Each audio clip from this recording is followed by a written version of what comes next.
parallel history. And that is what my work has been, in my opinion. You can imagine a person waking up on the 23rd of November, 1963, reading the papers and not believing it. Saying, no, I don't see how this one lone gunman killed the president. And I'm looking at this footage. Actually, you couldn't see this outrigger till a decade later, and only thanks to Jim Garrison. But anyway, for whatever reasons, there had been plenty of vernacular reasons at the time to not believe it. And so that person now has to continue living in America and being themselves and going about their business and paying their taxes and being an American. And every day the newspaper's coming to them with a narrative, and he's got one tiny part of it at least that's a parallel history. It's like, well, they're not going to do that. Okay, but I'm just going to know that for myself, and we're just going to keep going.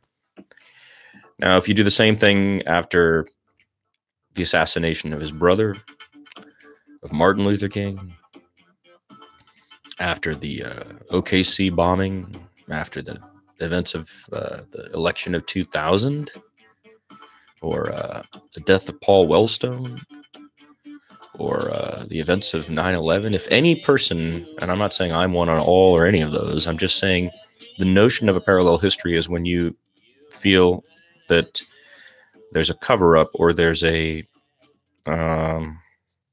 irrational narrative in the national psyche.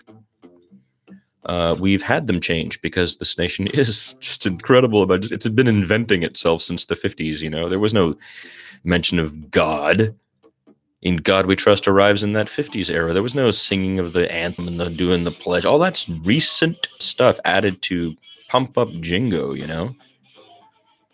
The nation itself is forming itself. We are actively forming ourselves as the United States of America. That is not a thing that ever stops happening. It's not fixed in a position of the 1950s or any other era.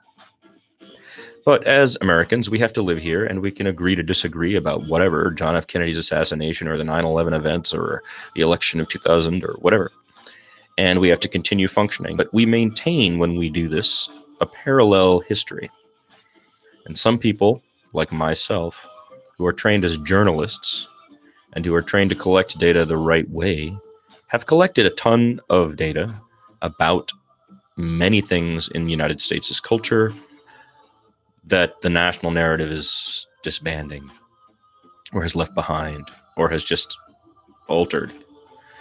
And it is not my priority to bring these up. I'm not going to go around like Oliver Stone did with his film, which was a great movie. I loved it. That was awesome. But I'm not the guy who was going to go make stuff about JFK's assassination. I'm not the guy that was going to go make things about the 9/11 events, except what I have made, which is extremely closely focused, extremely well collected, extremely specific.